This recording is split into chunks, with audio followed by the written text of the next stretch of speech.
I have two big piles of books next to me, Exhibit A, Exhibit B, which means that this is another book video.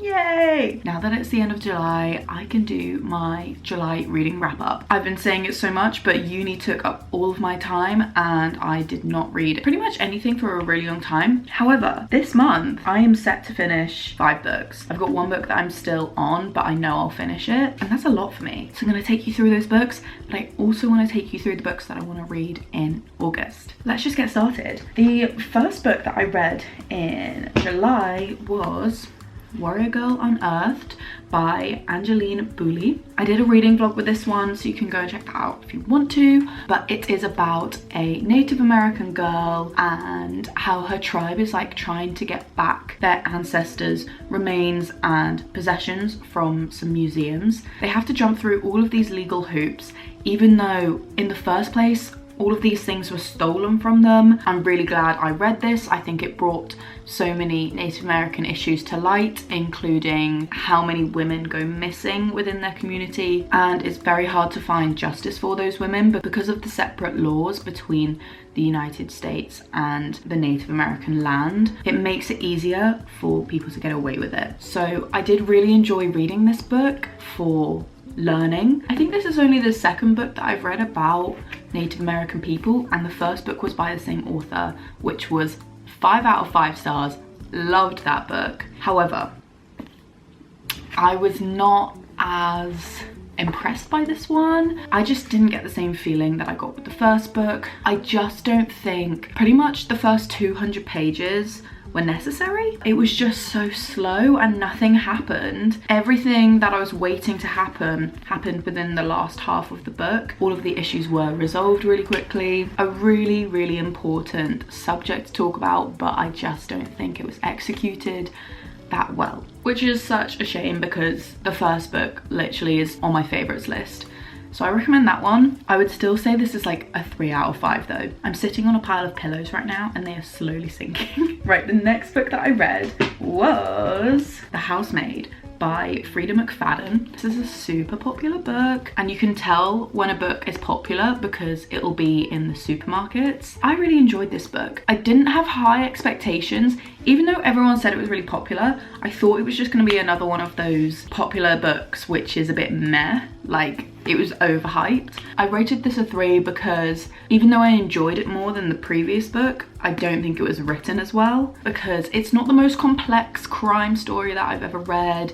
It didn't shock me like hugely. I did have fun reading it, and I think that's one of the main things that you should look for when you're reading a book. It's about a woman who goes to work for a super rich family as their housemaid, but when they take her to her bedroom, she notices that the door only locks from the outside, which is super creepy. Then the woman who employed her starts doing all of these really like crazy erratic things and telling her to do things, and then gaslighting her into thinking that she never told her to do them. And then there's also a big twist that happens about halfway through the book. It was super frustrating. I hated all of the characters, but I kind of think that's a good thing. Like I hated them in a good way. I don't know, if you're looking for like a quick crime book, then I think this one's actually pretty good. Now, the next book that I read is Big Swiss by Jen Began. This has been on my list for so long because TikTok obsesses over it, and you know what, for good reason. I thought this was a really great book and I rated it a 4.25 out of 5. It's about a therapist transcriber, so someone who will type up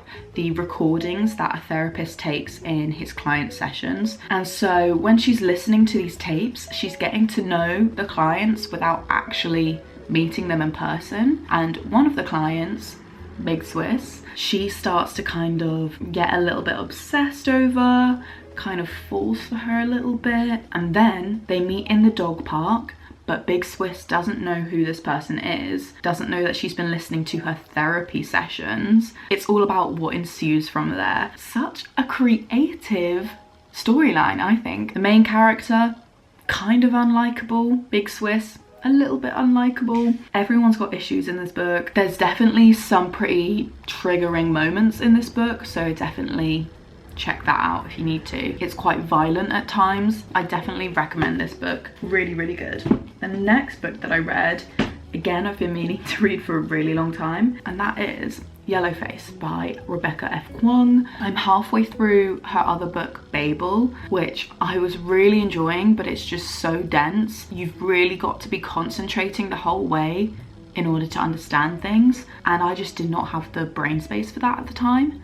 However, this is such an easy read. That doesn't mean it's not good. I actually think this was a 4 out of 5 for me. It was just written in a way that flowed so well and just made you keep wanting to read more. My sister also read this book and she hated the ending, but I don't think it was that bad. This is about a woman who steals the manuscript of her dead friend, and this friend who just died was like a literary darling. So many popular books out, there were movie deals, and not only this, but her friend was Asian and the woman who steals the manuscript is white. When she publishes the book, which is about the Chinese troops being part of World War I, it's about the backlash that she gets from the public for writing about something that is not her heritage. And there's also like some moments in the book that she fetishizes Asian troops, and it's a bit of like a white savior complex book. It's very thought-provoking, it's very controversial, and it definitely asks some really important questions about who can write what. Let me know your thoughts on this book if you've read it. And then the last book that I read this month, which I haven't finished yet, but I will, is The Mystery Guest by Nita Prose.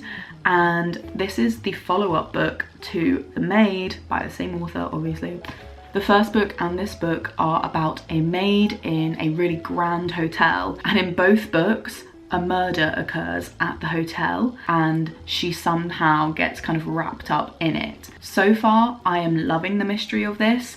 I think this writer is incredibly good at dropping little breadcrumbs along the way so that in the end it all connects and the pieces fall into place, and it's so satisfying. This could be set to be a 4 for me, I think. I just love Molly, the main character. She's so endearing. She's neurodivergent, so the way that she thinks is very methodical and straightforward. It also means that she's a great detective. She notices all of like the tiny little details. This book is about an author who was going to reveal this big secret in front of an audience at the hotel, but then he has a cup of tea with honey and he just drops dead. I'm very, very excited to see where this goes and who did it, because right now, honestly, there are quite a few people who I think it could be, and I really don't know which one to pick. Really loving this book. I definitely recommend the first one as well. That is every book that I read in July, and now let's go on to the books that I want to read in August. I've got 5 books here because I read 5 in July. I'm like, I think I can carry that on. I'm gonna do this in no particular order. These are just the books that I want to read, and I think I would just mood read between them. The first book that I want to read, which I've had in my collection, I want to say for like 2-3 years. I bought this in Belfast, and that is Summer by Ali Smith. This is part of a quartet. It's the seasons, so there's a winter, spring, autumn, summer. The books are really, really pretty, and I just want all 4, but I'm not going to buy all 4 until I've actually read this one and I enjoy it. The blurb says, this is a story about people on the brink of change.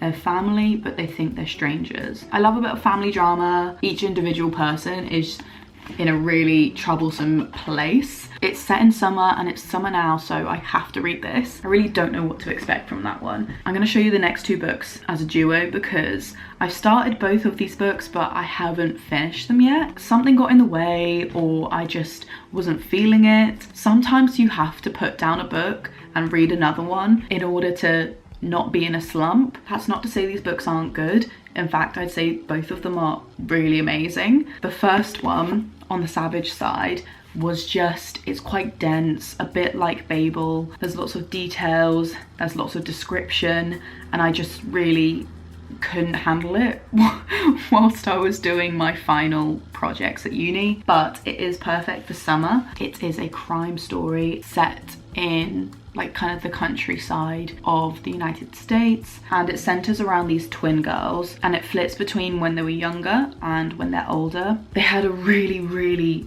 horrible upbringing. Their mum was a drug addict and would have men coming around to the house because she was a sex worker, and you can imagine what happens. Huge trigger warning for this book. And then when we go to the future, the girls find a dead body in the river that they like to go to. I haven't got there yet, but I'm pretty sure more bodies are found and it turns out to be a serial killer, but I'm excited to go back to it. And this book I also never finished. It's A Man Called Ove by Frederick Backman. This is also a movie now with Tom Hanks in it, which I haven't seen.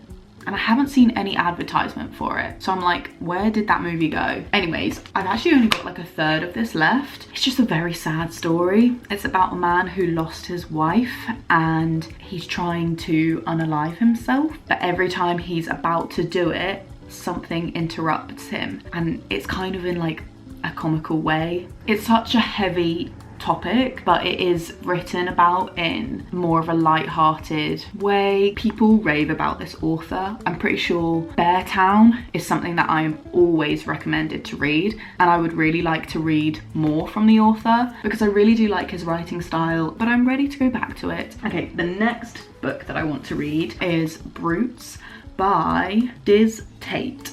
Cool name. I am obsessed with this front cover. I just bought this and it's about girls in summer, again in the countryside of the US. Clearly I kind of like that kind of stuff. People who recommend this book say that it is very similar to the vibe of Ethel Cain. My friend at work said that they didn't enjoy it, but that's because they are from Indiana and they said it kind of hit too close to home with like the hot, sticky summer. But that to me is like so cool. Lagoon, my friend at work, I think mentioned that there was a crime committed, so even better. But yeah, I'm really excited to read this one. On to the last book that I want to read in August. This one is called Songs in Ursa Major by Emma Brodie. I was recommended this book by a bookseller at Waterstones. I was looking for Carrie Soto Is Back at the time, but they only had it in hardback, and you know I don't like that. So she said, in the meantime, if you like Taylor Jenkins Reid's writing, then this book is really good to read. As you can probably tell from the front cover, it's giving the vibes of Daisy Jones and the Six. It's set in the 70s. It's about a rising singer-songwriter. It's just about sex, drugs, and rock and roll, I'm pretty sure. So I love Daisy Jones and the Six. I love Taylor Jenkins Reid's writing. So I'm definitely intrigued to see if this is somewhat similar. But yeah, this is the last book on my TBR for August. Let me know what you read in July and what you want to read in August, and I will see you in my next video. Bye.